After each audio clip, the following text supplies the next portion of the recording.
Today's episode of the Australian Lawn and Garden Podcast is brought to you by Toro Australia, and more specifically their new 60-volt Revolution Professional battery tool lineup. If you're interested in that, more about it later in the podcast. Thank you, Toro Australia. All right, welcome to today's episode of the Australian Lawn and Garden Podcast. I'm here with Tim the Lawnmower Man, and I am Karthik. How you going, Tim? Good, thanks, Karthik. What's going on? Good. I just feel like I've been missing your podcast, so I'm going to try and pretend to recreate it. I've had a few messages like that, but Karthik went away, and then we just haven't been able to get back on the train, which I'm sure you know what it's like. You do something week in, week out, or whatever, and it becomes habit, and then you stop doing it for a bit, and then I've got a lot going on around here too. Back in September, I made a wise choice that I recorded 8 podcasts in a week and a half. Yeah. And then they gave me like a good month of not recording. And then I kind of had forgotten how to record a podcast after that. And you are right. It's hard to get back into it. That's what I'm trying to do with my Freemo Fridays videos at the moment, get ahead with them. Because for, 4 years, I used to just do them on the day, record it, go home, shower, edit it, get it out that night. But it becomes a real grind after 4 years, and then everything's sort of last minute. So I'm a few weeks ahead at the moment. Having a helper has definitely helped me with that. Do you find it stressful to keep up with a certain schedule?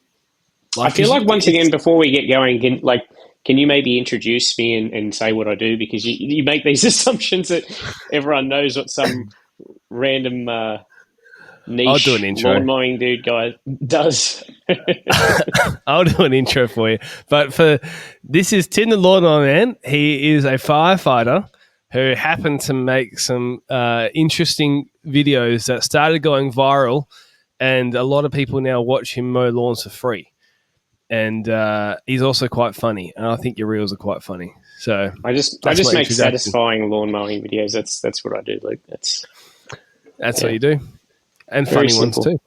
Yeah, we don't. I'm not an influencer. I'm not a content creator. I hate those two terms. When I get an email or something like that, and someone calls me an influencer or a content creator, I'm like, man, I'm using my phone to take videos of me mowing. Yeah, I think those words are way influencer overused. is a slimy word. Yeah, do you know what I mean? It's like a scammer. It's not far away from that definition. Content creator is like, okay, I see where you're coming from, but it sounds like when you call someone an influencer, it sounds like they set out to influence people and they had an agenda when they started. But I think content creator gives this grandiose idea about what you do as well. Like it's trying to pretty up. So it's so easy to make videos of anything now. Like it's I don't know, just the whole creator thing. It's just, I feel a little uncomfortable with those terms anyway. Well, I was going to ask you, like, once you start the train and the train gets moving of making videos and getting content and all that sort of stuff, a lot of it, especially you, I think you release more videos than anybody else I know in the niche. When you include short form content, I should turn my phone off and be a professional. When you include short form content, the turf and tools, the Freemo, but you have also the Tim the Lawnmower Man Shorts page on YouTube, which you've now started uploading like 8 to 10 minute long videos on. And you've done your research. How many? Well, I'm subscribed. So, how many videos are you doing a week? It must be like 6, I don't know. 7, 8. I don't count. I try and get out something on the short form stuff every day. If I don't, it's not the end of the world. But the more you put out there, obviously, the more it's like a poker machine, man. The more chances you get of having one that hits, because at the end of the day, none of this stuff pays for itself. So you kind of do need a few hits out there to pay for it, because you can put something out there and on Facebook or whatever, and it makes $6, or something can make $600, and for no discernible difference. Or it might be the one that is a 16-second clip of you doing something quickly, as instead of the full cleanup that I think is the more satisfying video. It's just it's a really unhealthy job, if you would call it that. Like, if you just did this full time, I don't think mentally is good for anyone, because it's just that all the platforms just encourage you to keep feeding the beast, and then if you stop, you're like, oh, you've got this fear that then, oh, if I don't post for a couple of weeks, is it going to push me next time or whatever? So, then you get something that has high views and you're like, oh, this is the new norm because everything's boosted for a while and then everything goes back down, and then you're constantly just chasing those highs. It's really unhealthy. It's killing me slowly, Luke. I'm dying. What a great start to a podcast. No, I get it though, because I've had some videos that have done really well for me in the last couple of months. So we had 2 Makers Month videos do really well, and then we had a clip of these are clips and shorts I'm talking about. We had anyway, what I'm getting at, they were surprising. I did not expect them to do what they did, and all of them have got over 200,000 views. One of them has got 350. The biggest video I'd had before that was 165, and I had one that was 165 and a handful that had crossed 50. And I don't know why those ones did amazing, because I have other videos that I think are better that have got 7,000, and my income doesn't come from that. But if it did, it'd be a very stressful existence, because it is a bit of a slot machine, because if you're banking on videos doing well and you don't really know why they do and don't do well, and then you're sitting there going, freaking out because, how much money you're going to get. I don't know. Yeah. And often it's a bit of a race to the bottom too, in terms of the stuff that that will do well. Like, I do my... True. I have fun with my titles and little jokes, inside jokes in my videos on Facebook and that, and they normally do pretty well because people get outraged in the comments or whatever, and it goes nuts.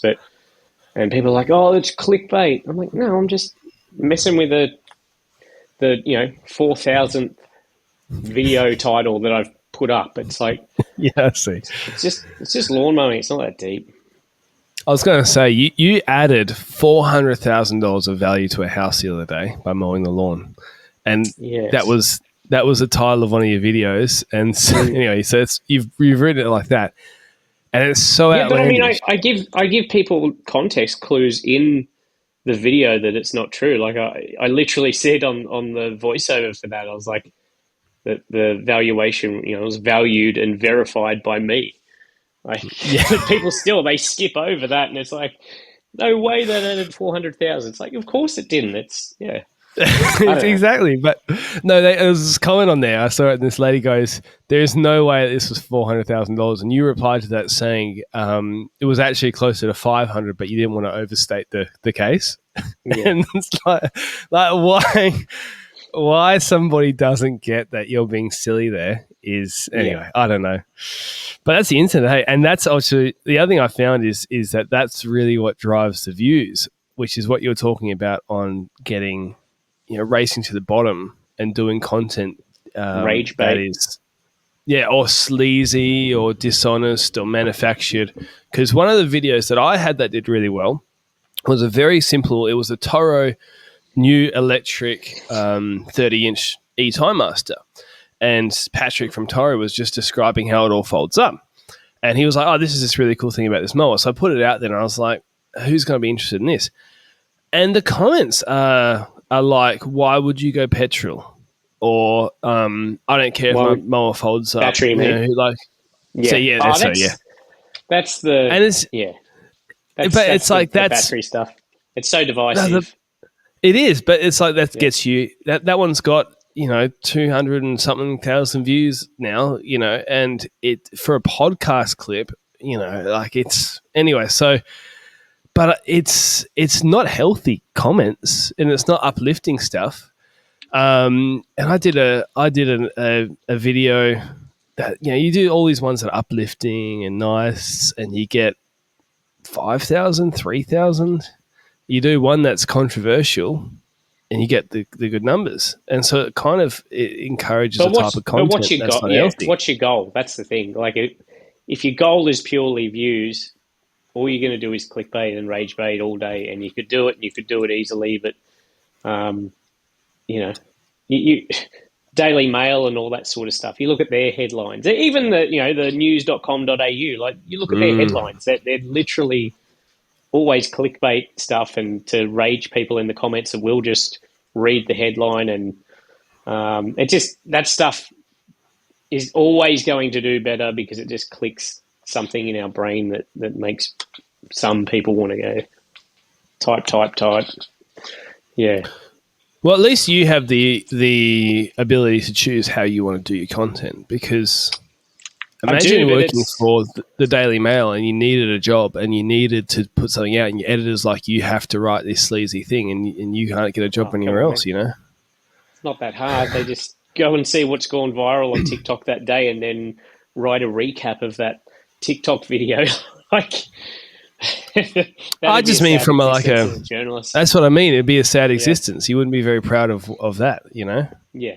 And I'm not like, I don't think my videos are like amazing or art or anything. As I said, I film myself making lawn mowing videos, add a touch of my humor in it. It's never really overthought or, yeah. Well, you said this in that article you showed me recently, which I thought was like really well written, where there's that debate between, like, because we're talking about Mr. Beast and healing. Mr. Beast is now Jesus. No, Mr. Beast making the hospitals and things like that that do really well content wise. So he's making money from it, and that gets really controversial because people are like, what is this? Is this really moral? Is this just, pretending to be moral to make money? And the lady interviewed you, and I like the way that you put it, which is roughly that, you tell me if I'm getting this right, but you were like, you'll have to remind me. You were like, I make this content. I don't think I'm a saint. People seem to like it, and it's an interesting business model, Yeah. It's hard because you I'd be being dishonest if I don't say I don't trade off it in some way. Like, like the titles and the thumbnails and all that sort of stuff have to be in that sort of vein to, get people interested in lawn mowing videos. But I try not to overstep the line and exploit people. It's a, fine line to walk. I don't show people in the videos as much as I do anymore. And a lot of people in the comments miss that. They want to see that interaction or whatever.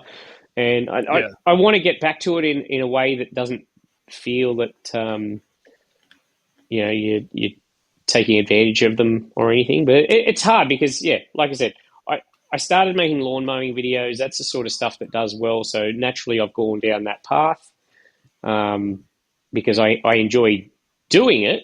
So you've got to do it the way that it works. But I just. It's an inner battle in my head all the time to think that, how can I do this in a way that is just, honest and has integrity and not selling yourself as, I'm out here doing this for the community. It's like, that's just a cool byproduct of what I do. Someone gets some free service, and then but there's even the like, they get some free service, but then what happens after that? So it's like I hit and run and I go and it's done. Like, what happens? Does it grow back? Is it made? And I try and have conversations with the people there about, how are they going to get on top of, maintaining it now? I try and just look at it as, I get it in a shape where it is easily maintainable, because what it's like when it's wildly overgrown. It's hard for them. They just can't attack it. So I feel like if I give them a clean slate, it's going to be easier for them to get someone to quote to do it ongoing, or for them to do it. But the reality is, a lot of people just do let it go back. So Yeah, then it's they like, do. what am I actually doing? You know what I mean? There's a lot of, my head's always going around that sort of stuff, and it's in the comments too. So I'm always well aware of that sort of stuff. But yeah, So I like making the lawn mowing videos, so I keep doing it.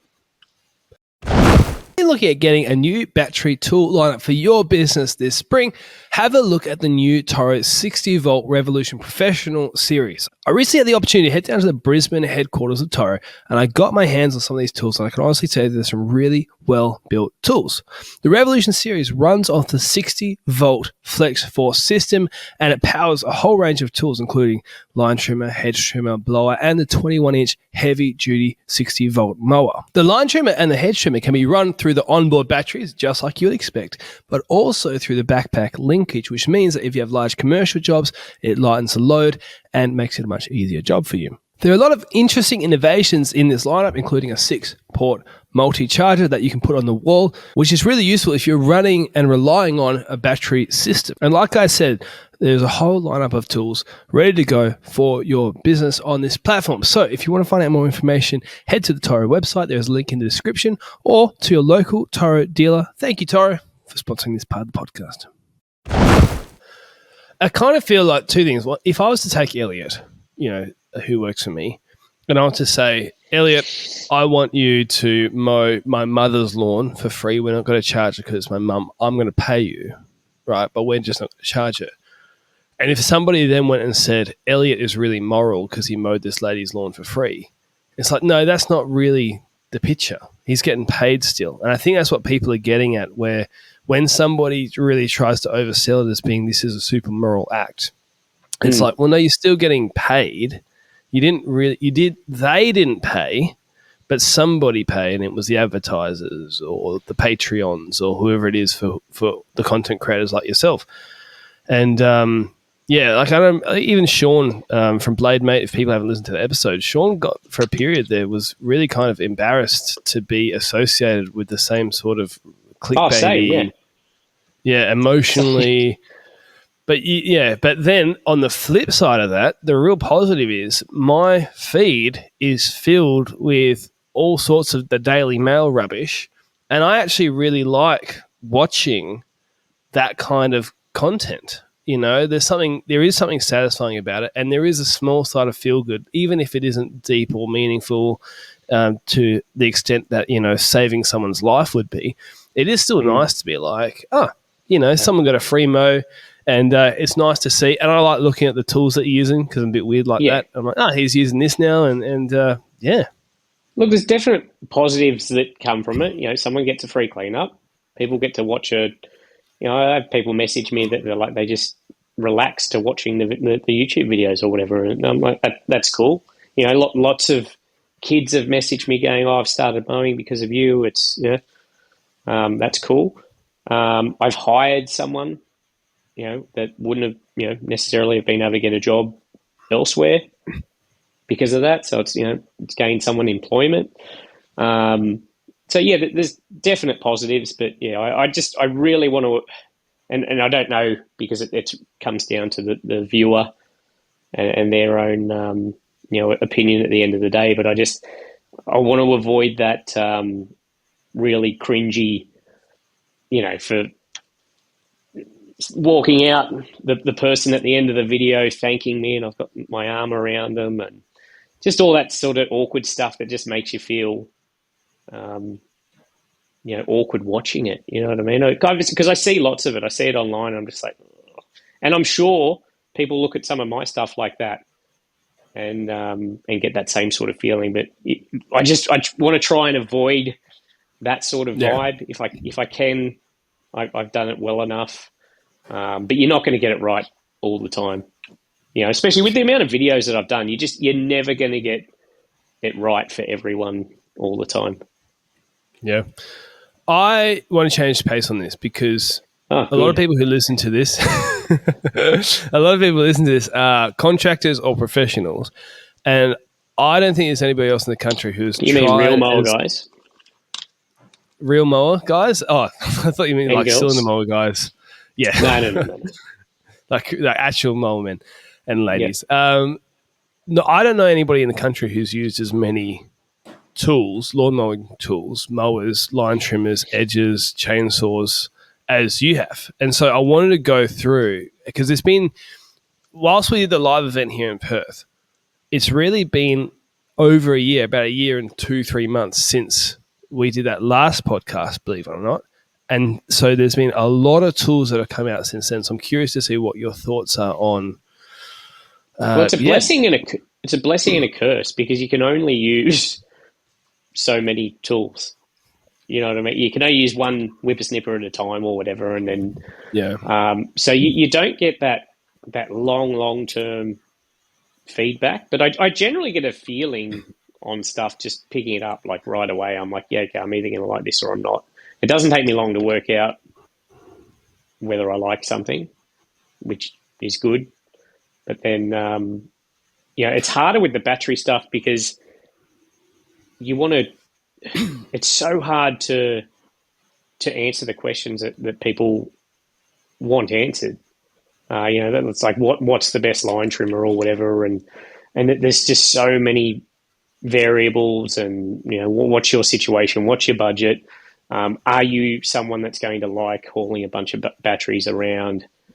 I find the recommending stuff very hard, because there's no one answer. You know what I mean? Like, But to answer your question, yes, I have tried a lot of the stuff. The first question, which is something you definitely can answer, because there are questions I agree that you don't know because it's personal preference, whatever. But one question is when you get the top tier, so let's use line trimmers, for example, top tier line trimmers from all the brands, and let's go battery to start with. Is there actually that much difference between them? Because I think, do you find that it's worth it to make a choice on a brand, or you should choose individual tools based on how strong they are, because the difference is that much? I'd be trying to find a brand that you like a few of the skins for, because it's not practical to have, and trust me, because I've got a wall full of chargers and it's not fun, it's not practical to have multiple batteries, multiple chargers. I'd be finding one that's got lots of skins that you like. They are different. The main things for me, like with line trimmers, the length of the line. Like if they get that wrong off the bat, it's basically game over, because it feels like you're using a cheap Bunnings line trimmer if they don't get the line length long enough for a contractor. We generally generally like them longer. You can just get more done. It's more efficient. I generally run with them with the guards on them now, only because I feel like I should probably test them as they're intended to be used. Plus, the spotlight's on me a bit more, so I feel like should probably be doing that. So yeah, line length's a big one for me, and some of them just aren't long enough. Then guard size, which again you can take off, but I'm using them with them. A lot of them are making these really slimline guards now, which is good because the visibility is good on it. You've still got the guard on it. You're not stressing the machine. And I think with battery stuff as well, you're more likely to stress it out and use more battery if you don't have that guard on, because you're going to be running that line longer, and it's just probably not going to be a great thing. And then RPM for me is the big one. I know if the RPM isn't high enough, like, once they get it's like around 6,000 RPM, I find it's just really, really crispy. Yeah. Or, it just cuts nicely. But then it's like you're not necessarily doing that all the time. That full... Yeah, full revs, maybe near a window or something. And that's a feel thing too, though, because I'm a lower revs guy, and I don't... I could tell.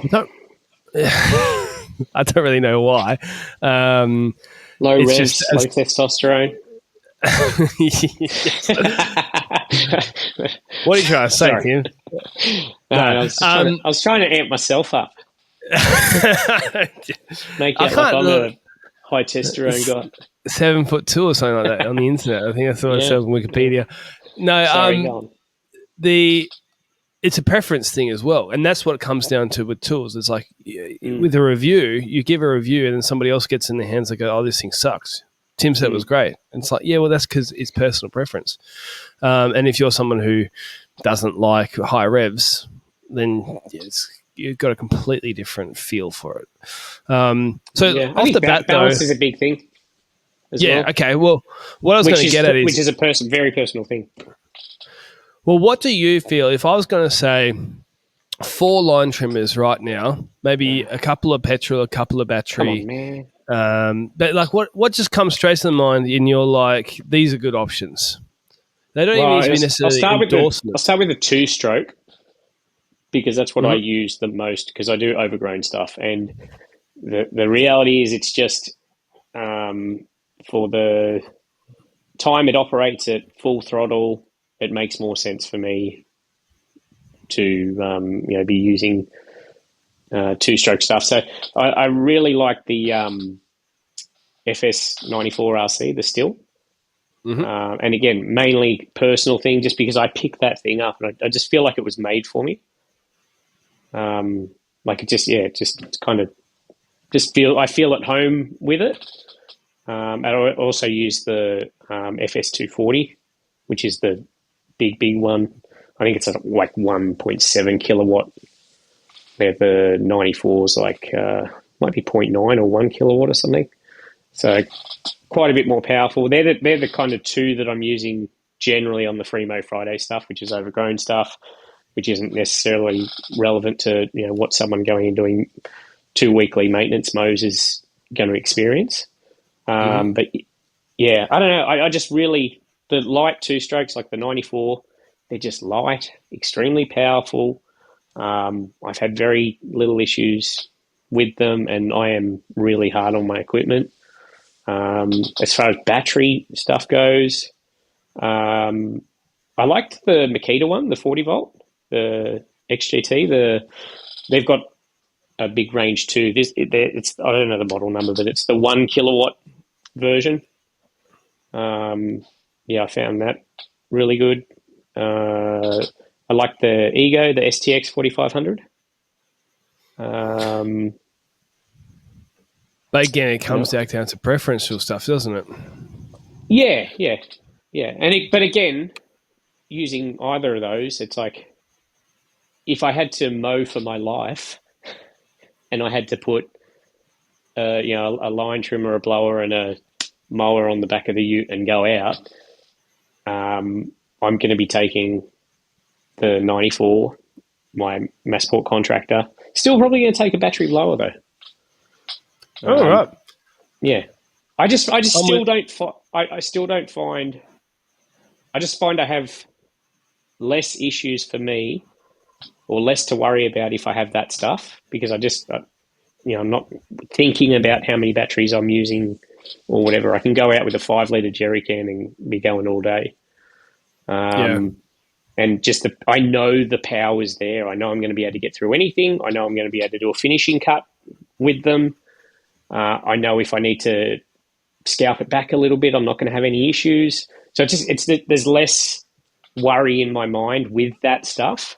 Once I start I like the battery. The thing I like about the battery stuff is the user experience. I think we've spoken about this before, but just the less noise, low vibrations, no emissions, as in for the operator. I'm not talking about for the earth because I think the whole There's a lot green it's very angle with the battery complicated. stuff is I always find those ads a little bit cringy when the brands are selling themselves as saving the Green. environment and that sort of thing. It's like that is the bottom of my list for battery stuff. It's that user experience, not having to pull start it, power's there ready to go.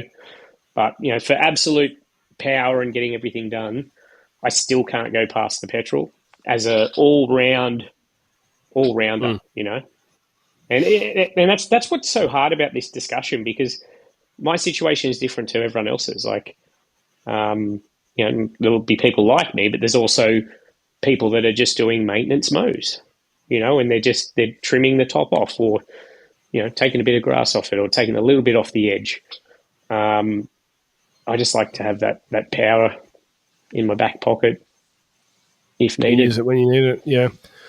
No, I'm totally with you on the maintenance stuff, because like maintenance, it is a completely different world. And I've had it's interesting. I've seen some comments on mowers that I've used.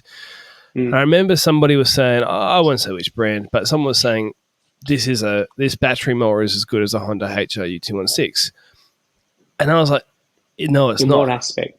But it's like, what do you mean by that? It's just even just the statement itself. It's like no. But like it is in some ways. In some ways, it is. It's not as noisy. There's less vibrations. You're not servicing the thing. So yes, in some ways, there's positives. Yeah. But the comment in terms of the versatility, comment is not that specific. No. If someone had said this is a better mower than the HRU 216 in this area, then I'd be like, yeah, because that's what I'm saying. I got caught up in that. And I was like, no, it's not. And then I thought about it. I was like, no, if all you did was maintenance mows, you'd have no problem. Well, everyone deals in absolutes. It's either it's petrol or battery. And there's no nuance to it's like if you say, I like battery, it's like, say I like petrol, you're getting smashed by someone else. But I'd have a very different view of it as well, because I do try so many things. I don't have a ton of batteries for everything. If I was running battery, I would have one type of battery. I would have a onboard charging system, which would make things a lot easier. So that's what I would say to someone that if they are going down that battery route, look at your onboard charging or your on-the-go charging and get that right. Because if you can get that right, you don't have that, the anxiety around, the batteries running out, and if you can just go and switch them out quickly. And, because I run so many different things, I've just got them in the rollout toolbox, and they're sort of sitting in there, and it's like they're all different shapes. But I'd make like a custom setup for the batteries and have some sort of onboard charging thing, which again, that's a big investment. It's a big investment in batteries. That's the other thing, the cost. Like for the average person, especially if they're starting, I could not recommend battery to someone that's starting, mainly because the sort of work you'll be doing when you start, as you know, it's pretty crappy work. You're taking the scraps generally at the start. You might not have a lot of capital to start with, and for $1,700 or $1,200 or $1,300, even if you go a Massport Pro Power or something like that, you get a pretty powerful self-propelled mower that's going to handle a range of conditions. Obviously ongoing, or even fuel and servicing, but that's the thing. There's you got to find a good one, but there are contractors like this. There's some guys that I know over here who every year they will buy a brand new rotary mower because they've worked out that they make so much money from them that as soon as they start going wrong, you're better off just having two. That's more my view. I'd rather buy the new one because I know it's under warranty. I'm going to have less issues with it. Yes, it's going to cost more, but I know how I treat these things. So I don't want someone's 12-month-old thing that that they know in 12 months they're getting another one. Like they're not babying that thing, are they? No, but what I'm getting at is if you're starting out and you find one for a deal and it's a really good deal, well, you don't have to do that many jobs before you've paid it off. No, not at all. Because you're not full in your schedule, you probably could take some time to maintain it. You probably could handle a little bit of, not unreliability because that would be horrible, but, some little quirks or something like that it's got. And then you buy the new one. But you don't find, just even with the battery mowers, I was going to talk about this because, when we had you on a bit over a year ago, you said your favorite battery mower at that time was the Milwaukee. And you love the controls. That's how it felt. again, there's more to that. Like, again, you were dealing in absolutes. That's why I hate saying my favorite. It's just like, there's a lot of stuff I like about that, but I'm not saying that Milwaukee mower is necessarily better than the Ego or the Greenworks commercial. Like, they're different machines. So, well, what I'm saying is the Ego's come out since. I think the Makita has come out since. I think the Greenworks certainly has. The 40 volt, has that come out since? Oh, that was out. That was out prior to, yeah. Oh, was it? Okay. Well, then I'm out of the loop. But there's a few of those mowers that have come out that since, and they created a lot of hype, especially the Ego. The Greenworks is only just out now.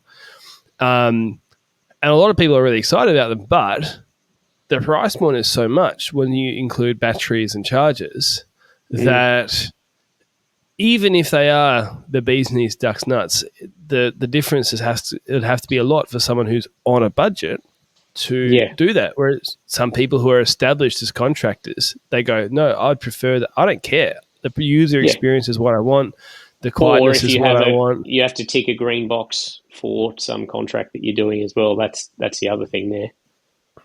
Or it's just there's a certain maturity in business where the extra money just really doesn't matter, and you're going to buy a tool that you love. But it's very hard to justify. Was it $3,500 in that ballpark? Well, when you're starting out, especially because you don't know how much money you're going to make, and you also don't appreciate how much spending more on equipment enables you to make more money. Like, I've worked this out slowly. I started with a push mower in the middle of summer, in thick buffalo spongy lawns, and it was damn tough. And then, like, as soon as I got my first self-propelled mower, I was like, oh my God, like, how much easier is this? Like, I feel like I could double my output.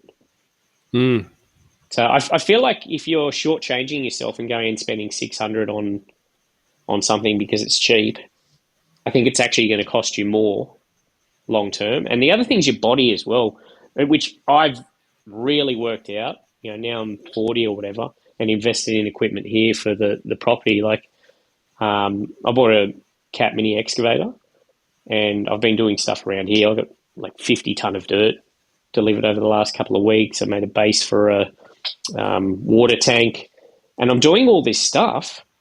And it's on, hot days and everything, and moving all this stuff. And I'd come in, and my partner's like, "Oh, it must be so tough for you out there." I'm like, "No, I'm just sitting there. The machine's doing all this work. I'm not broken." I was really breaking myself early on with the way I was doing things and the tools that I was using. I wish I could go back now and just go, "Hey, buy this, buy that," and then you're going to be able to do those jobs that most people would be scared of. Even simple things like, like hedge reductions. A lot of people are too scared to do them because they're like, "Oh, how do I get rid of the waste? How do I cut it down?" But, like, honestly, now with you got options. Your reciprocating saw. My electronic pruners that I've got go through stuff that's like 40 mil or whatever. So you can virtually just lop it, take that off, cut that up, takes up barely no room, and then hit it with the hedge trim. And people pay good money for that. Really good money for that. Yeah. Whereas, I was doing it when I started with a hedge trimmer and, pruners, or, loppers, should I say. Yeah. And it's awkward. It's harder. But yeah, man, I love those electronic pruners. Loppers are so, like, they're great, but as soon as you're in a tight area, because you have to open them wide to fit in a wide thing, and you can't really do hedge reductions when you've got all the other hedge branches around it. Yeah. Well, that's right. Your reciprocating saw comes in handy. Oh, yeah. Yeah. Pruners. Which, again, I didn't know. You don't know what you don't know, do you? You think, hedge reduction, I'll use loppers. I guess that's what I use. I won't use a tool that is probably more aimed at tradies. Well, I asked with the course that we did, I asked everybody for feedback, and I was like, what would you like me to add to the course? Is there anything I missed? And this stuff I got a couple of people coming back to me who are brand new, and I realized, I was like, yeah, I should put in videos about this. Okay, here's the tools. Here's how you do some of these basic jobs. Here's how you think about it. And anyway, we're literally filming next week. And I decided that I'm going to release this one just for free. So I'm just going to add it to everyone who's got the course, and then they can use it or not. But then I'm just going to put it up as a free thing to be like, if you're starting out in business, here's some basic general ideas, like what we're talking about here, like a reciprocating saw. To me, a reciprocating saw can do the jobs of loppers. When you're a gardener, it can do the job of a chainsaw, because you shouldn't be doing proper tree lopping. I'm talking, maybe something the size of your arm. A reciprocating saw can do that.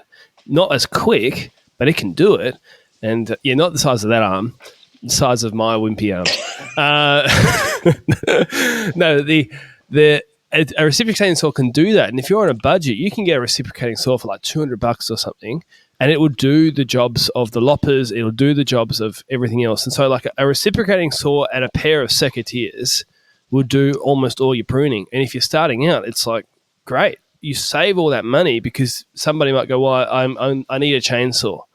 And you go, you know what, why don't you how about you don't buy the chainsaw until you get a job where you actually need a chainsaw, and then see how far you go in. Because I think a lot of people may go for 1 year and they actually go, I don't need a chainsaw. I really don't, and they go spend $400 on something that they never use. So anyway, we're filming that next week. Ethan's coming here and we're going to film it, and I don't know, it'll be out in. There's a demand for that. I made a video in 2023, what you need to start, lawn mowing business. And it was the very basics, mower, blower, trimmer. And that video did really well on Turf and Tools. I've been meaning to do an update for it, and I'm just going to rip off your idea a bit now. So, all right, fine. If that's how you treat me, that's it. Moving on though. Sorry, can I just go back to I casually said I was talking about equipment and people starting, and I casually dropped that I bought a Cat Mini excavator.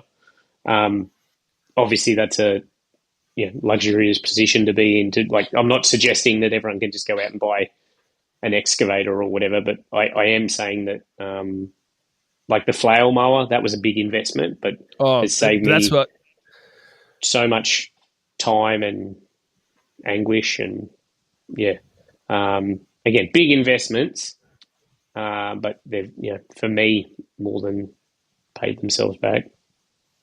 Well, that's literally what I was going to move on to, because I was like, what is the best way that lawn mowing businesses can make more money? What tools can they get? I'm a pretender. Yeah, but you're just telling me, this is the thing, like I didn't know that flower mower existed when you started. And then neither did I. When you started using it, I was like, oh my goodness. Well, I only knew because of my this thing's comments. For like a couple of years, I'd had in my YouTube videos a couple of people saying, because I used to do them with a utility mower and stuff. I look back on it now and I'm like, I was just busting my body because I didn't know any better. But had people saying, "Oh, why don't you get a flail?" And I'm like, I'm in these small 450 square meter blocks sometimes, and I'm thinking a flail mower is something you tow behind on a tractor, which is generally where you see them. I had no idea that they made them in a walk behind, and I don't even know what got me looking. I don't know. I was just searching online, and then I saw that come up, and I saw the importer had a video on there, and I'm like, oh, that'd be cool to try. I started asking about it, and then luckily enough, there was a hire place that was only like half an hour from me that had one, which is, the chances of that are pretty small.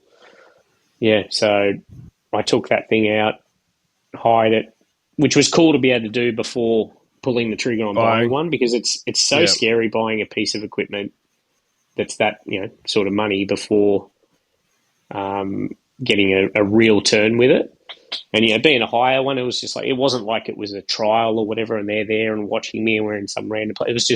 It was me using it in the sort of situation I would normally use it in. And I dead set knew in was putting it through this like knee-high Kikuyu, and I knew I'm like within 30 seconds, I'm like, yeah, I need one of these. This is going to save me so much time.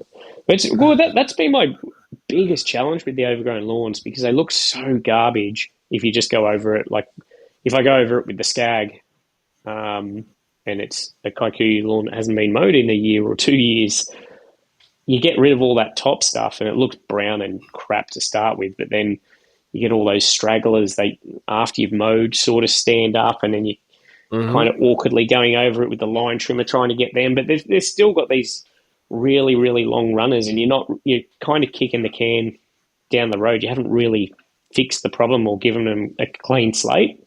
But with the flail mower, it just slices all that stuff horizontally, like in one pass too. Slices it horizontally, and it doesn't throw it out. Like your side discharge mowers, especially, like it's been super dry in Sydney. It's raining today, which is lovely. But when it's dry, it just, as you know, it just introduces just all the stuff into the air. And if you're on a small block and the neighbours are absolutely going to be hating you, it never looks good. But the flail mower, it doesn't create any of that. It just drops it all right underneath it, which is, it's just so cool. Yeah, I don't know. I really like that machine. Have you ever thought about contacting Gianni Ferrari and being like, can I use your front flail deck on a big collection mower and just try it out for video? Yeah, I still feel it would get clogged. With the stuff that I do and the density of it, I feel like surely, and I've seen the videos of them with here to mow and everything, but yeah, I'd love to. I wish there was a solution like that. My current solution is Greg raking and bagging, which still works. It's a Greggy Ferrari. It's a slightly cheaper model. Yeah. Well, that's the other thing, the cost, and then access as well. I don't think access is a big thing with a lot of the jobs that I do. So, and then like, where am I going to dump the clippings? I haven't really got I put them in the bags and then in the trailer. So I've seen on a those, job that size, high lift things, but yeah. Well, you need to get your friends from Waste Management Solutions. Managed waste service. Come on, mate. No, but that's another game changer that I've worked out that, yeah, I need to do more of this. They gave me a skip bin out the front of one of the places I did recently, and instead of having to haul it all off to the waste facility, we just had to take it out, dump it in in that, and it was done. It just saves so much time and effort. I plan to do more of that this year on those ones with lots of volume, and I'm trying to hire someone else as well. Oh yeah, who are you looking crazy, for? Hey, mowing for clients that don't pay you, and I'm hiring a second person. The thing is that they're not on for big hours or anything. Like Greg's only like 8 hours a week, so yeah, which it was a bit scary hiring someone when your revenue's not guaranteed. And again, it's another one of those things where all of these things that cost money or are risky to do, I wish I'd done earlier. But obviously, you don't do them because they're risky and they cost money to do, and they're scary. But I wish I'd hired someone a couple of years ago. I wish I'd upgraded equipment, a couple of years ago, because it's just, you only get one body, and there's no point, breaking that. So even, I'm sacrificing a lot of the revenue now. Like, I'm spending now more to make these videos and making less than I ever have, just because it's a very saturated niche now. But I would much rather do that and it be sustainable for 10 years than, keep squirreling everything away to myself, and then be burnt out in 12 months or whatever. Because it was taking a toll on me. Yeah, doing everything. So, but yeah, I trialed a guy a couple of weeks ago that didn't work. He came out for a couple of days, and we knocked over 2 jobs that would normally take us probably a couple of visits. So it was much more efficient for us.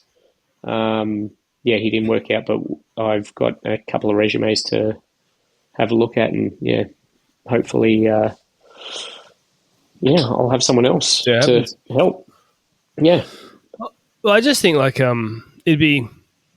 you'd have to get the right property for those big collection mowers, whatever brand they were. But if you did have the opportunity to try one, like you said, like with the flower mower, where it's just like, hey, I'm just trying it and seeing how it's going, and I'd be interested to see how they go on your blocks and what you think of them. Yeah, it's hard with the equipment, and quite often, I get to try a lot of things, and it's hard because not every situation is suitable for the machine, and you don't want to make. You can make a machine look bad in a video just because it's not really the right scenario for it. I don't want to do that.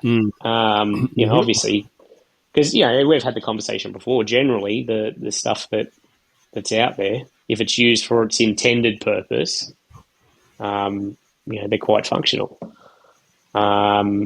It's finding the right places, because I don't consider, like, if you're doing a manicured lawn, or not even a manicured, just a maintenance mower, it's like, like you can put any mower on it, but it's the sort of stuff that I do.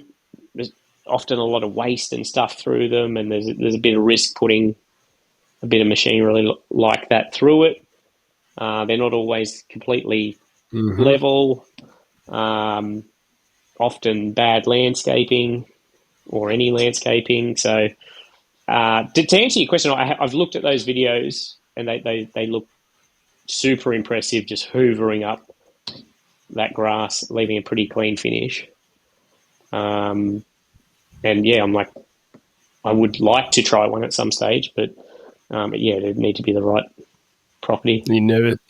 You are right about the waste, and like sucking a piece of metal through a chute. That's of a machine that's not yours. It'd be a very expensive, I hit stuff all the time. Awkward conversation. I know. I do walkthroughs with Greg and that, but it's just, especially with that Kikuyu, when it mats over, it just hides stuff. It swallows up stuff, and you're like, oh, I didn't realize this. These bike forks were in the grass here. The flail's been through a few things, and where the flails come off better than the. I found. Sorry, you go. I was just saying, it's come off better than the metal objects that, or rocks even. Sometimes you take it over. On my property here, we've got some sandstone, and I took it through one of my tracks just to clear it. The sandstone was a little bit of a hump, and it's just scratched out these. Looks like a tiger's come through and just scratched this rock. It's cool. Yeah, I found a whole washing line once in a lawn that I didn't realise was there. It was the line, or the entire part of it. The entire hills hoist was folded up, so it was like one long pole, and it was just long. And I was just whippersnipping, so I just was going over it with the whippersnipper, and just was line trimming across, and then I hit some line, and I was like, oh, what's this? And I pulled the line, and leads me to an entire washing line. And it's just hiding under the grass. And that's how long it was. And obviously how long they'd been since they cut it. I get that question a lot too about, do you ever hit stuff or whatever? And then, or if you do hit stuff, people are like, oh yeah, that's why you should have done X, Y, Z. It's like, unfortunately, when you're dealing with those sort of jobs, you're going to encounter a bit of shit happens. It's just, it's part and parcel of it. Like, it's like, you can be as careful as you want, but sometimes shit does happen. Like, I remember when the Milwaukee mower, hit a bolt with that. That was end of the day, being a little bit careless or whatever. But it's like, it's not. Stuff happens sometimes. It's not ideal, but How did Milwaukee feel about that? Oh, they're fine. Oh, You hit a bolt and it snapped the entire chassis, right? No, I didn't. So I think it might have been a weak point for where the motor attaches to the chassis, which was made of plastic. And I think it's intentionally made as a weak point. So if it does hit something solid like that it shears that plastic bit, the housing, for the motor, as opposed to destroying the motor. They were going to replace the mower, but I just said, "Oh, let's not put this thing in the bin. Can we fix it?" So they took it and brought it back in a few days fixed. Yeah. Well, you got your property recently. Yeah. And you're starting to do a lot more videos on there. I've got so many recorded too that I just haven't had time to edit and get out. I've got a lot going on here. But go on, sorry. Well, we've talked about this off screen because you always wonder about whether or not the satisfying mowing is sustainable when it's just getting flooded and flooded and flooded and flooded at the market. And I find the other stuff that you do, like the chickens and the veggies and mower reviews and things like that, do you see yourself eventually just doing that content? Like, could you see a day where... I would like to, don't get me wrong, because it's a lot more fun and less messy. But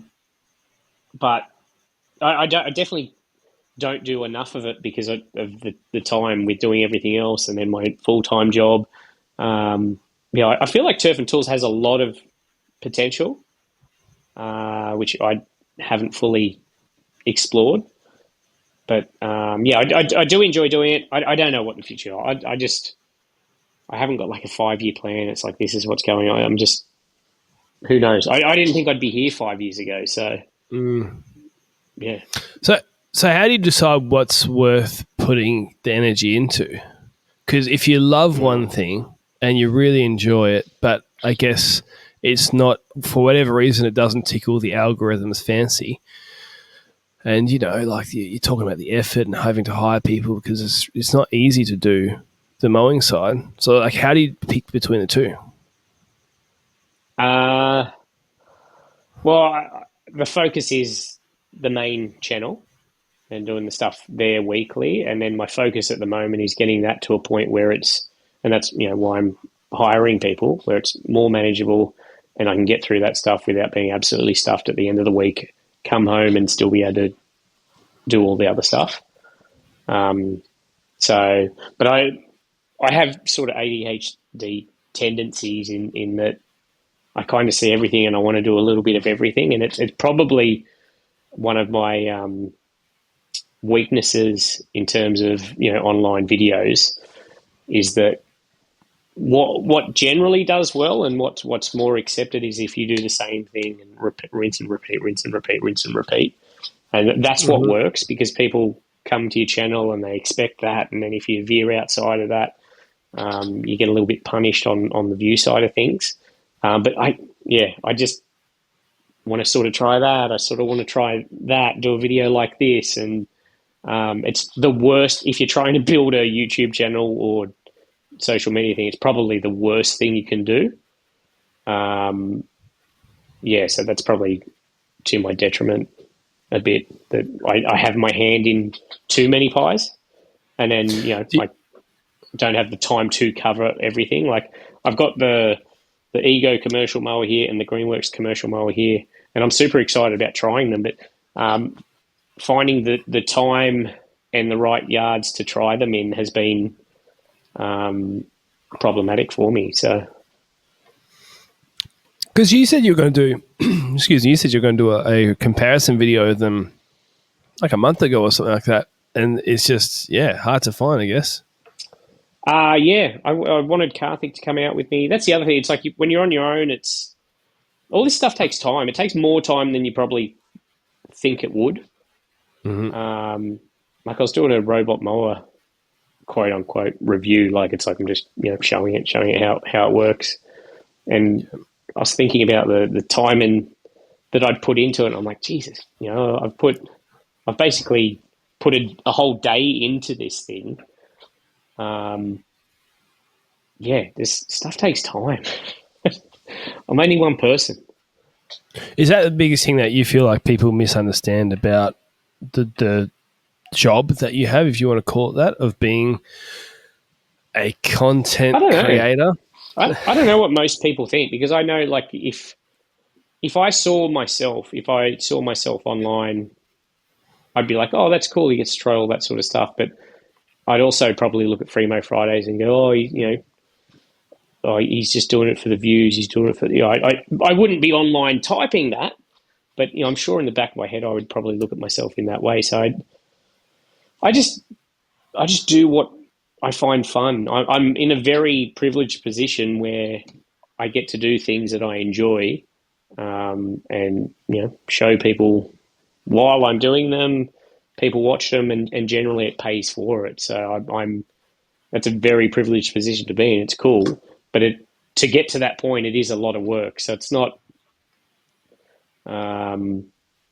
I think a lot of people just think, you just film yourself, put it up, it all happens. But it gets back to what we were talking about at the start. It's that vicious cycle of, you put a video out, okay, now you're on that train, you've got to keep going and keep getting stuff out, and keep chasing it. So Yeah. but really, honestly, that's the only way to have any success in this. Like, if you just dabble, if you're like, yeah, I want to have a little crack, and then you put out a video once a month, or once every other week, and it's not the only way to be actually successful at this, is to be really on a schedule, putting stuff out regularly, always being in front of someone, because whatever you've put out is yesterday's news in a heartbeat. And you still get some residual views or whatever, but most of it comes early on. So that's what I probably would say. Well, I think that if I was to summarize like what I feel about the content creation world, whatever you would call it, is that it's more. Sorry, I know it's not a good term. Do you feel you're a content creator, Luke? No, I'd say I was a podcaster, but I do. Well, I mean, would you say you're an aspiring podcaster, or would you say you're an out and out podcaster? Well, this will be about episode 150, so you have to say like that's as what point do you I know you do podcasts. I know you do podcasts, but does that make you a podcaster? No, but that's what. But I don't make a full-time income off the podcast, so I don't feel like I'm really a podcaster, if that makes sense. Because I feel like if the podcasting was all I did, even if I didn't change anything, I just the same upload schedule, but I was just making full-time income off the podcast, I'd be like, no, I'm a podcaster. But what I really feel like is I'm a business owner, and I do some other things. I feel like you do like the podcast. I feel like you do like the badge of podcaster.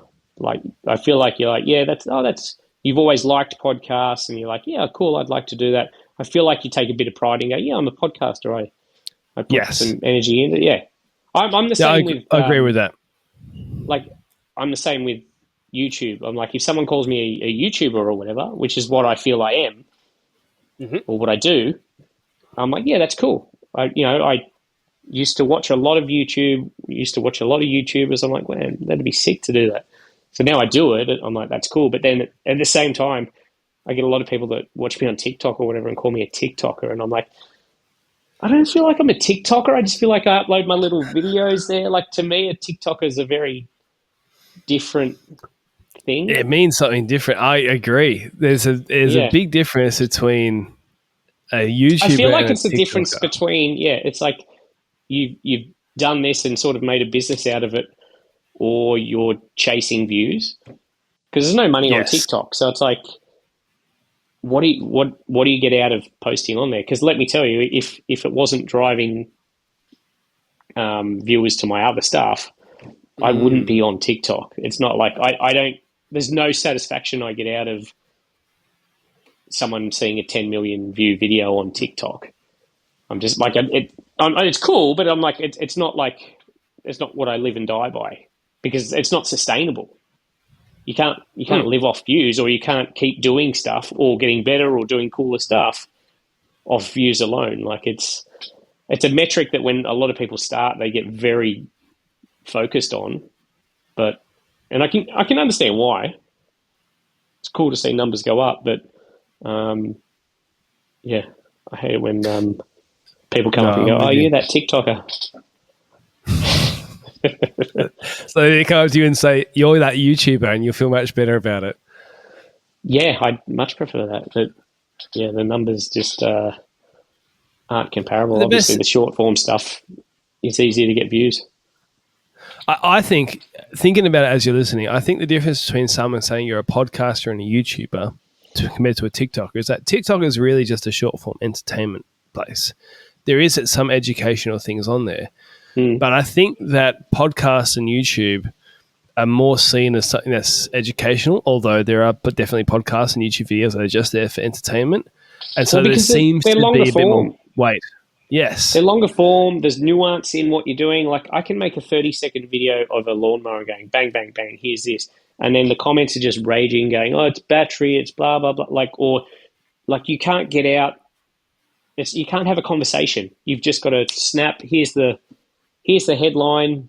And then you've got to make that headline exciting enough or enticing enough for them to comment anyway. So it's a very weird existence. But yeah, that's what I like about YouTube. Like the pace of it.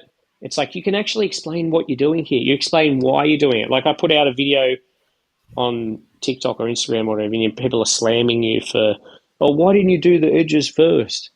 Like, but in the YouTube video, I can be like, oh, I'm going to kick off with, just going to throw the mower in here because it's going to take care of 90% of the edge here, and then I can get access to the, like you can actually have a conversation and get out what you're trying to say, which for someone like me that struggles a little bit with the wordy things, it's good. So what is, because obviously money is nice, but views are not that rewarding. So would you keep doing what you were doing if there was no money in it? Obviously not to the level. I wouldn't be able to. Yeah. Look, I would always, and I like helping people, especially when it's lawn related. Like, if a friend or someone's asking me about lawns or whatever, it's like, hey, I've got this tool, I'll bring it over. Like, I like helping people with lawn stuff. So I like sharing that passion. Is it feasible to do if there's no income there? No, because the amount of time, and in fuel just to get there. Like most of the jobs I do are out in a suburb called Mount Druitt in Sydney, which is, it takes me, when I leave to go pick up Greg, it can take like 50 minutes to get there in the morning, just with traffic and everything. So, you're burning that time, you're paying for your diesel there. Obviously, I'm in a lucky spot with equipment now where, I get to try out a lot of stuff. But it's expensive to run a business. Like even which I didn't know until I started doing it. Like you start hiring someone and you're like, oh, okay, I've got to upgrade my software and everything now that my accounting software and everything, and I need my accountant to do this as well, and I've got to have a workers' comp and all these things you don't think about, and all these costs that just keep adding up. It's expensive to run a business. Yeah, so it is. Yeah, so to answer your question, would I be able to do what I'm doing now if there was no ad revenue? Absolutely not. Does that make me a shitty person? I don't think so.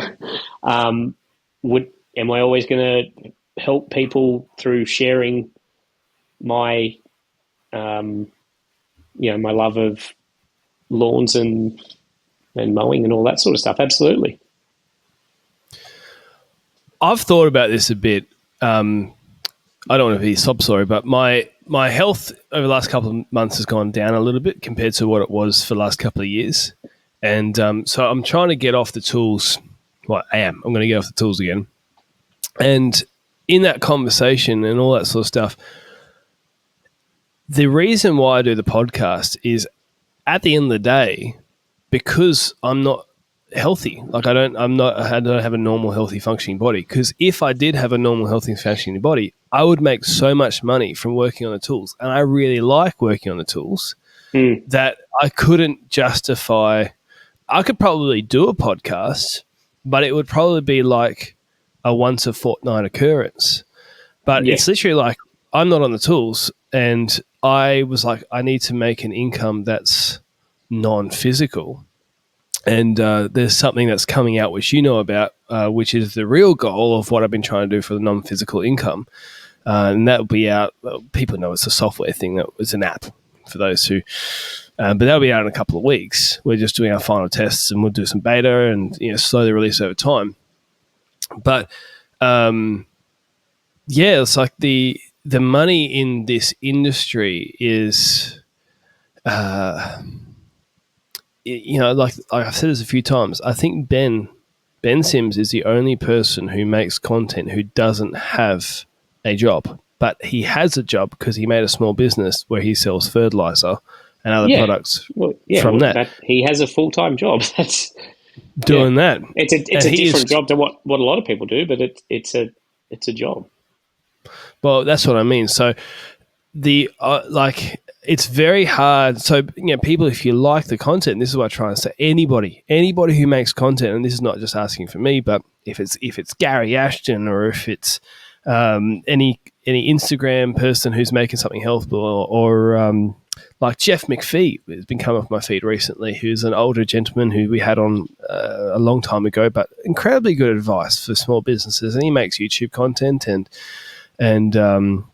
anyways, those people support them because it's a lot of effort, and no one's really, unless you do really well on the view count, it's hard to make the income. And it's kind of like, so the big picture I'm going to get at is you've got to have something wrong with you to a certain degree to make this content, or you've got to hit it big. Yeah. And so it's a challenge. It's almost as if, and I don't have any complaints about it, but it's almost as if you have to get some sort of sickness, or you have to get some sort of something, or you have to be driven purely by views to continue making it, because financially it doesn't make sense. Yeah. And there's no stability in that income either. That's the, like people might look at Ben and go, oh, obviously he's got his fertilizer side of things, but it's like that's sold off the back of his YouTube videos. So as much as like, oh, how cool is that? He gets to do what he's doing. He's still handcuffed to making videos every week or whatever. If he stops that, he probably stops selling fertilizer, doesn't he? It'd probably, if he stopped tomorrow, there'd probably be people who would continue to buy it because they've bought from him. Of course, I'm not saying it's, but it would, but the viability would slow down. Yeah, exactly. Yeah, exactly. And it's, and with, you get ever increasing, here's what I find as a podcaster, right? People will listen to people who, so say like Diary of a CEO or Joe Rogan or Theo Vaughn or whoever your favorite podcasts are. And these are usually people who are either really good, just really good communicators, comedians or whatever, or they have a really high budget. They have a really high production budget because they were business people and they had the money to invest in it. And then what they do is they go compare it, because you're just naturally going to be compared. Like someone's gone from a Diary of a CEO production level, and I love it. I think it's great. I'm not insulting anyone. High production, really good quality. They've flown somebody out. They found this really great person, and then they switch on our podcast. And it's like there's almost this unspoken expectation among some people of a certain level of production quality, and you're like, you have no idea how much that costs. Like, we are super simple, and this podcast would cost a couple of $100 an episode on average, depending on. Well, you got to tick some boxes, and number one is audio. Like I've started listening to a podcast I've wanted to listen to before, and if the audio is garbage on a podcast, what are you doing? That comes back to me to like investing in your tools at the start, like buying a self-propelled mower or whatever. Buy a decent microphone or something. Like you've got to do that. But then apart from that, there's some charm to low budget stuff because it's a bit more relatable. You know what I mean? Like, you can see a fully produced thing, which is what I more aim for with my videos. With turf and tools generally, it's like it's not like overly produced or anything or overly edited. It's just me out with the tool I'm trying or whatever. And for me, there's a bit more relatability to that than someone that's fancy edited a video. And I don't know, that's the vibe. That's the sort of stuff I No, like to watch. I get what you mean. There's and people still really listen, but it's hard to balance on a niche subject to do like if you take it to the YouTube world, right? If Ben Sims was trying to compete with Mr. Beast, like, I mean, you wouldn't want to because that's not his style of content. But the money, like Mr. Beast is putting millions of dollars into every single video, and he can do that because he gets the views. And it's hard. The picture I'm trying to paint is that really well-produced content, really good podcasts, really good videos costs a lot of money, and it takes a lot of time. And these are full-time teams of multiple staff members and things like that. Yeah. And so it's challenging to make good whatever. Anything, products, podcasts. I don't think it's videos. challenging to make good whatever. I think it's very easy to do once or twice, but backing it up and doing it week in, week out, that's where I think anyone can do what you or I do. Anyone can produce this. Mm-hmm. Anyone can do what I do. Absolutely anyone can do what I do. But backing up week in, week out, that's more of the hurdle, in my opinion. Yeah, having that consistency and just being consistent and getting it out. Yeah. No, I find with podcasting, I like a certain level of production. Maybe it's just me, but like you talk about the audio stuff, there's about 5 podcasts that we've done where I've had the same issue. People have noticed, and my microphone has terrible audio quality. And the reason is, here's the reason why, people. When I restart my computer, there is a setting that I can't change that will reset everything. And if I forget, I will not notice until after I've recorded everything. So in my ears, it sounds like it's perfect, everything. And it's happened a few times. And it's like, it annoys the heck out of me. But that's what happens when you only have one person and you're doing everything on your own, and you just forget that sort of stuff. And I hope it doesn't happen this time, because I'm not doing this again. No, I've checked it. I checked it before we did it. But no, it's just one of those things that I guess maybe for me, I want to reach a certain level of quality, and just looking at the numbers, you go, no, you just can't do it. You literally cannot, because it'll be like $5,000 of expense. It's diminishing returns. Mm-hmm. At this level, it's diminishing returns. And it's the same with what I do. It's like, yeah, you can put some into it, but like at some point, you've probably got your ceiling for a very niched. You're not making a Mr. Beast video that just about anyone can just pick up and watch. And yeah, I feel like we've skewed onto, and we always do this, and I always have these conversations with people, especially when they do make videos or podcasts or whatever themselves, where you just start talking about that world. And I feel that is so unrelatable to 99% of the people that you're going to be listening to, but they're going to be listening to this. So, yeah. But when you talk to someone else that does it, because so few people do it, you're like, you kind of have a bit of a download on it, because you're like, oh, they get they understand. Yeah, it's nice to have that conversation. Yeah, they understand those little things that you don't sort of see until you've done it. You don't feel as alone or whatever. Yeah. So I guess anyway, the takeaway, we should move on. We should move on to something that's more relevant. I guess the way I'll sum it up is keep supporting the contractors, the content creators, the YouTubers, the podcasters that you like, because it's tough. Like them, yeah. If you don't like them, you like, tell them to get stuffed. Exactly. Scroll on. I think we should go back to tools a little bit, because there's a few questions I didn't ask. What is a tool that you talked about the flower mower. It's probably outside of people's budgets. Is there anything that is, say, less than $500 that you wish you had found sooner?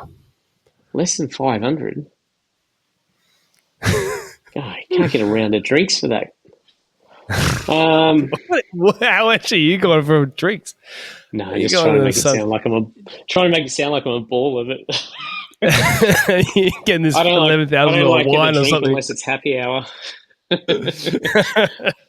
Oh dear. I don't know, man. Maybe back to the electronic pruners. They're obviously under probably under 500. You can spend that on some of them.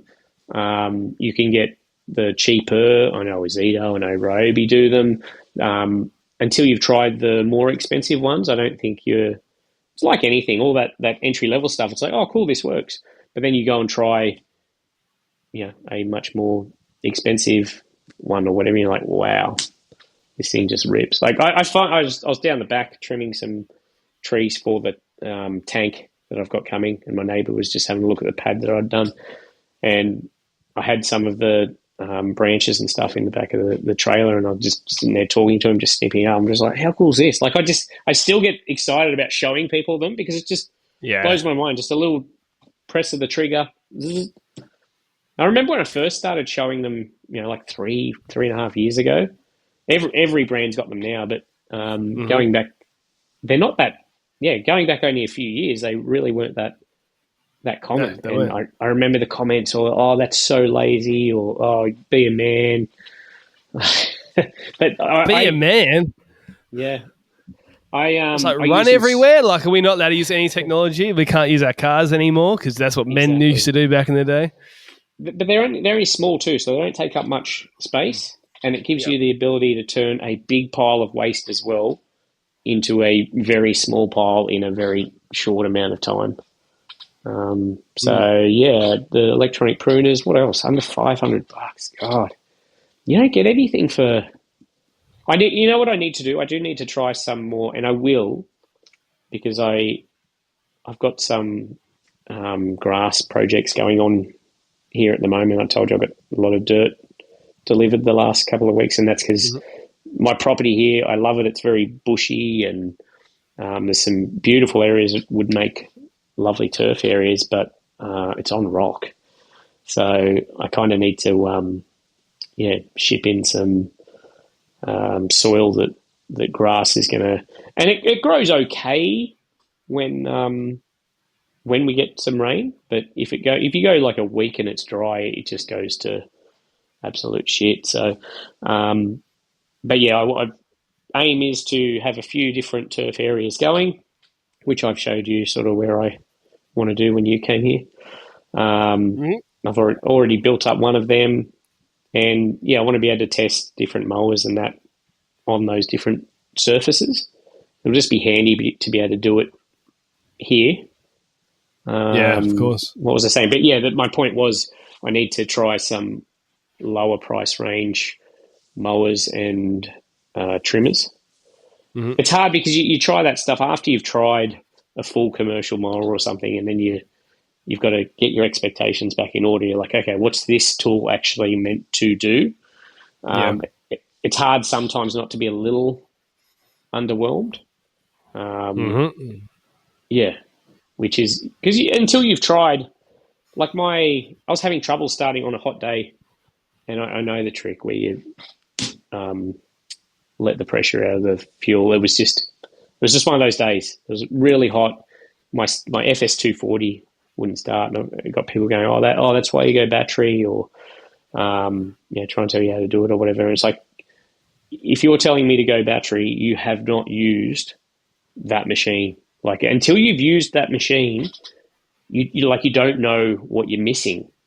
You know what I mean? And I've had that experience time and time again where I've tried a bit of equipment where I'm like, okay, that's a line trimmer, that's a line trimmer.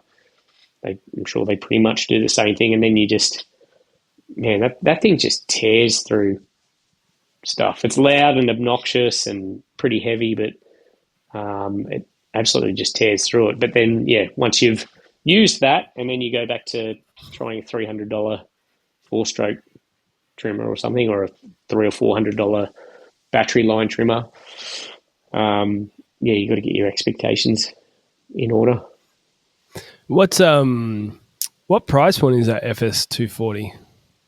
I don't know. I've had it for years now. Uh, I want to say like 1,200 or something, maybe. I'll Google it. Maybe. Work it Yeah, out. I would do it. I've But I've never used one because I've always felt like, I mean, I'm not. Yeah, it's you're about not big 1,200. enough. Yeah, okay. Yeah, not. I don't have the power to handle it. I'm not doing that kind of work. That's what I was really No, getting at. if you don't do that type of work, there's no point having it. But if you do that Very type of work, handling. it's saving you.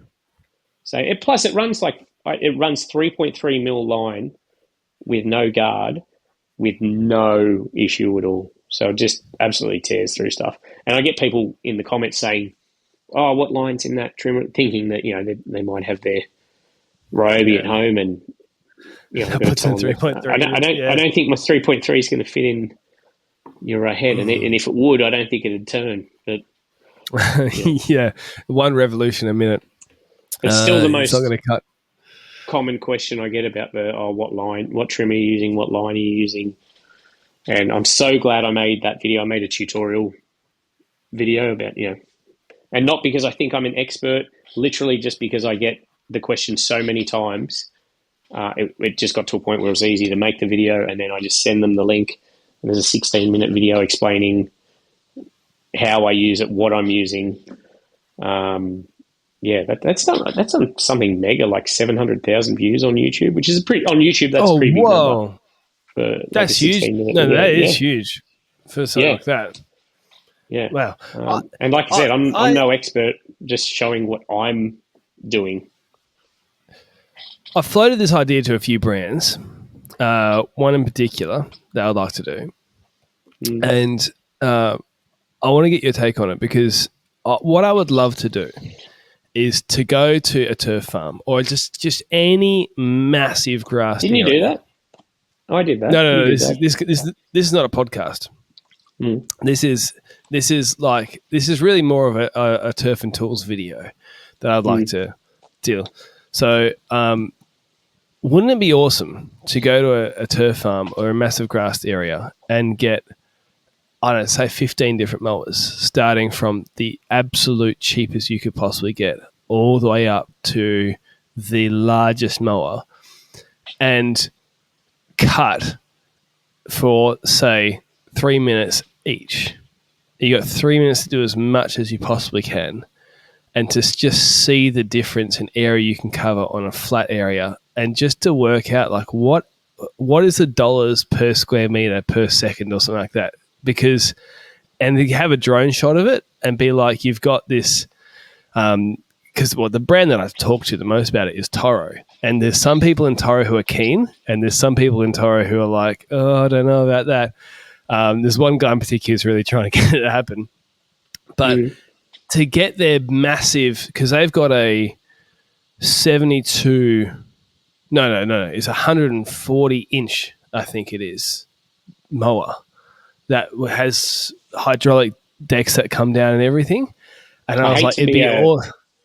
I hate to be a downer, but like the spoiler alert here is that's going to cut the grass quicker than the 21-inch mower. It will, but I just want to see. There's your video, mate. I just want to see what happens. Yeah. So, but anyway, but it'd just be interesting from the price point standpoint. But anyway, so you don't like the idea? No, I'm just what data are you getting from it in the end? I don't. I mean, yeah, it sounds cool. Sounds cool for a quick clip, but it just sounds like a lot of getting 15 mowers in one place, 15 people. Good luck. So, yeah. I don't mind you shooting down the idea before I've done it. No. I've shot down plenty of ideas that. I remember one of the guys in the US that started doing our blades. I don't know if you know him or whatever, but he's got a much bigger following than me now. But I probably had 15,000 subscribers or something at the time, and he was messaging me, and he's like, "Oh, do you reckon you'd be able to, do this full time? Do you reckon?" I'm like, "Nah, I don't think so, man. Like it's very niche. It's this, it's that." Anyway, and he's, as they do over in the States, his channel exploded, and he's doing it full time. So don't take my anytime I poo-poo something, it's probably a good reason to go and have a crack at it. Well, I'm too conservative. we should let the people vote. Go in the comments. Tell me what you think. Do you want to see that video? Because there is someone at Toro, and Toro have enough of the range to do it. Mm. But when I was there, I floated the idea. But Toro's, it's funny. It was funny doing all the videos with the brands because you can see how, like, the bigger the brand is, the more, like cautious they The are more moving about parts and conservative. Yeah. And you understand it because you've got some punk podcaster coming up who's going to film all their stuff, and they're like, you don't want somebody to be a dick about it and then just rip the brand. But one of the things I wanted to do was I wanted to drive around and show how quiet the machines were because they got the battery right on and the Petrol right on, and they're basically the same chassis. And I was like, is this the resi stuff or? No, this was the commercial ride-on mowers, the 4000 series and the Revolution. And, like when you start talking to them about that, they're just like, look, there's actually like all this technical paperwork and this and that we got to do. I'm like, oh, yeah, I see. Yeah. Whereas there's some other brands that are like, oh, yeah, just do it. No, just go out the front. That's the other thing with what, doing, again, back to all this garbage about making YouTube videos or whatever, but doing this sort of stuff that you don't really think about, and everyone just thinks it's people send you stuff and it's cool or whatever, and it's there's a lot of brands that are like that. They're like, send you something to try out, and you try it, you make a video, you put it out or whatever, and that's cool because it's like you just got the freedom to do whatever. But then there's also a lot of brands where there's back and forth of emails for weeks prior to it happening and the contract, and then they want to see the video before it comes out, and then immediately when it's like that, I'm like, I feel pulled back in terms of what I can do. Like I like waking up and just being like, oh yeah, I can go take that out today and just show my experience with it. I hate having to think about, oh, I need to hit this point, that point, that point. You know what I mean? And try and please someone or whatever, because I just like making videos of what I'm doing. I don't want to have to overthink this stuff or do a I don't want to make brand videos, if you know what I mean. Yeah, like I'm happy to do like paid promotion where I'm showing a piece of equipment and they're paying for the fact that I've had to make this video. Like I said the other day, I spent a whole day making this video for this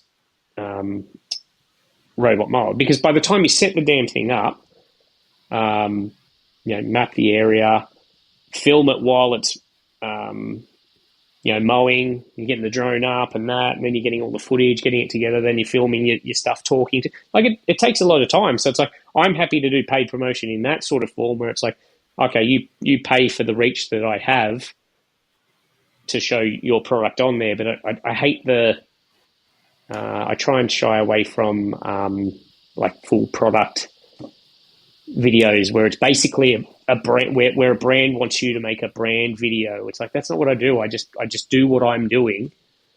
I don't want to make brand videos.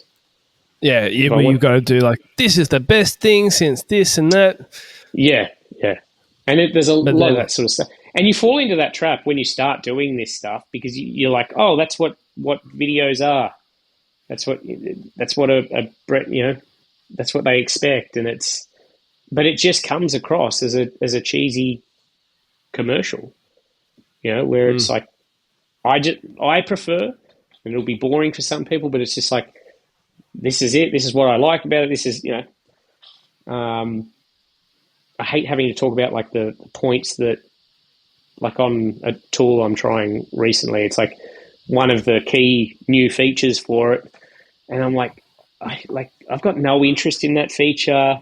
How this thing worked prior to, I was more than happy with. I still think it's better, but you're selling it as the new, like anytime I have to say, like, I feel like it's going to happen a lot more. AI, I feel like that's going to slip into outdoor power equipment because it's slipping in everywhere else at the moment. Everywhere's AI, yeah. Yeah, and I've just got no interest and then explaining how that works or whatever. I don't know. I just like showing stuff and talking about the stuff that I find interesting about it. And if I don't find it interesting about it, I don't really want to talk about it. Yeah. Well, when I was doing again, we're back on this boring subject, but when I was doing looking at the ads for podcasts, because we knocked back some people who wanted to sponsor because I was like, I don't know about that, like it's mainly because it was tools or products that were really for the homeowner market. And I was like, you guys are just, you're not going to. There's no return. Well, but even that's not my audience, That's what I'm saying. So There's no. Yes. Yeah. But the companies that we work with have been really good. But I still, like you say, there's just so much back and forth. And like you just don't realize how much back and forth there's going to be. Yeah, it turns it into a job. And you're like, oh, okay, it goes from send something out, I get to try something cool, make a video, to, like it's a process. And it's, I end up slipping the deadlines on those because I end up, just subconsciously letting it slide because I'm put off making that sort of stuff. And the thing I didn't realize, I shot myself in the foot, is I signed, well, we're going to do this many episodes for you. And then I was like, I'm not going to put, like say Toro. I'm not going to put a Toro ad on somebody who is, say, like a SCAG ambassador, for example. Right? Not that that's ever happened. And I don't want to put, anyway, so you end up finding... I actually think in what you do, I don't think that's as abrasive.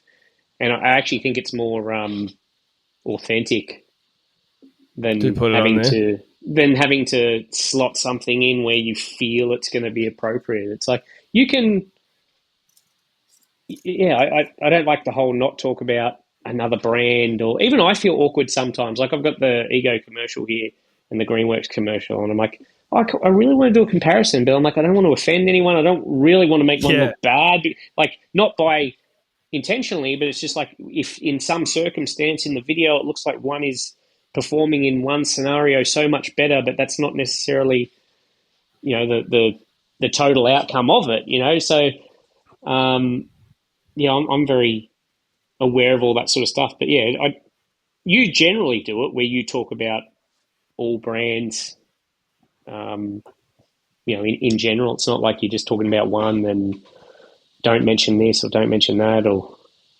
All I'm saying is I think it'd work on your podcast. Well, maybe I should change my perspective. But what I tried to do is I try like the whole time, like it's so hard to say this is the best tool of all time. But what I try and say is like if you're thinking of getting something, consider getting this. Like I've got a Hustler behind me there. We know if you've been using Hustler mowers for X amount of years. Over 10 years now, Sorry, I've heard the read. No. But it's true. And when they came to me, because basically Hustler is owned by Stanley Black & Decker, so there's Cub Cadet and stuff. So a little bit behind the scenes is the parent business Stanley Black & Decker came to me, reached out, and I was like, what brand are you thinking of doing? And they were like, oh, we're thinking of doing Hustler. And I was like, good. Because that's, because if they came to me and they're like, would you do DeWalt? I'd be like, I need to try some stuff. I've never used, actually, that's not true. I have a DeWalt impact driver, but I don't have any DeWalt gardening tools. So I don't feel like I could do that. If they own Wolf Garden, if they said to me, would you do Wolf Garden? I've got a pair of Wolf Garden anvil loppers, which I love. But that's all I've got, So, you still try, and it's really difficult to go, if somebody comes to you as a podcaster and they're like, we've got a budget, would you like to do this? And you're like, kind of, but no, Anyway, we're back on this lame subject. I know what you mean. The amount of things I've said no to where I'm like, oh my God, that would pay for, if I did this, that would pay for a whole landscaping project completely or whatever, but it's just I don't feel comfortable doing it. I've cost myself so much money just so I can feel more comfortable in myself. And then I'm still, even what I do, I'm still like, oh, have I done the right thing or whatever? Like I overthink that stuff way too much. What But I wonder if we should we should do like a month or a week where we just say yes to everything. You know, because do you know I MKBHD? get in trouble. Yeah. Yeah, he did one of those where he made one video where he decided to review everything he got asked for. Yeah. It was very, very quick, and short little reviews of everything, and just to see the point. But can you imagine a podcast where every 13 seconds it's another ad for something? Yeah. No one's going to listen. What do you think about, like, if I was to go down the path again, like for the 3 people who are now listening? Thank you for staying on. One of the things I've tossed up is like with this new product that's coming out. Again, I can't quite talk about it yet. I'm like, I just do pod ads for myself the whole time, or does that seem really weird too? Like, I've got this new thing that's come out. There you go. I've got this course. You know. Well, I think it's more relevant than it's more relevant than an external brand. It's less abrasive than a external brand because they're both of the things. Your course and the new thing are things that would help contractors, and it's the sort of stuff you talk about. So, yeah, absolutely. God. Well, I was going to ask you, have you actually downloaded that tester that I sent you the other night? I did, and I'll give you some feedback right away. I signed up for an account, and it, instead of then taking me into the app, it just stayed on the page. So then I had to go like back out of it and then sign in manually again, which as a pain point. Did you sign up for? Wait, did you sign up for an account, or did you use the login details that I sent you on Instagram? Oh, I didn't know I signed up for one. Sorry. All right, we'll talk about this. We'll talk about this. That's not ready yet. Oh, okay. Well, that's probably why. Yeah, there's a test account login details that you got to use. No, that might be. You're really losing people here, Luke. I am. Anyways, man. No, the reason why I ask is that I do fear, and sometimes you overthink this, and I probably am just overthinking it, that it's like you feel like the podcast is just all about you now. You know, it's like, here's this new thing I did, and then another 15 minutes, here's another new thing I did. You know? I have the same issue because I talk about when generally in the videos, even if it's just me there, I'll be doing my intro to the camera and I'm like, oh, we're going to do X, Y, Z. It's like, who's the we? It's me. Like, but I feel uncomfortable going, I'm going to do this. I'm going to do that. So it's good with Greg there now. I can say we, and it actually means that there's multiple people. Do you know, I feel like I've grown a fondness to Greg. I feel like I don't know, there's something about him which is, he just does stuff. Like, he just gets on and does it and plods along. And I don't know, there's something about him just having a good old crack at. He's not, and you know, he's not the fastest work. And I don't like. It feels weird talking about an employee like this, but it's like a positive thing. He's not a super fast worker, but he just keeps going. He doesn't stop. And then if I need him to stop because I'm doing something or whatever, he'll go and pick rubbish up or what. He's always finding something to do. So he doesn't complain if it's hot or whatever. He just keeps going. And having trialed a couple of other people over the last couple of months as well, I'm like, oh, okay, yeah, he's really good. Like, I wasn't under the illusion that hiring someone I would go from 100% output to 200% output. I was never that naive. But I'm like, even if it's a 1.5 output over what I was doing, it's saving a lot of my body. I'm also not necessarily doing a lot of the things that aren't really videoable for the video. I can focus on all the stuff that is more video centric and not so much waste my time on the things that get on the cutting room floor, for lack of a better term. But yeah, he's been great. It's been great to have him. Keen to find another one like him. If I could duplicate him, I would. Yeah. Well, that's a great song. But no, I sense that when I watch the videos. He seems like a guy who's just going to do stuff, and as you said before, he's somebody who would you say is a disability, or it's from some sort of workplace? How would you describe it? Yeah, I contacted a disability workplace placement or an agency, I guess, that help people find jobs. Mm-hmm. So yeah. So I just feel like he's just he's found his spot, and he's doing a good job of it. And I kind of just like it gives another sort of like thing to support. I just like it. I don't know. There's something about him. I like him. It's fun. Yeah, it like anything. Again, in the comments, they're just so weird. I've had some people saying the same sort of stuff, but then I've also had people like, "Oh, I liked it when it was just you doing the work," or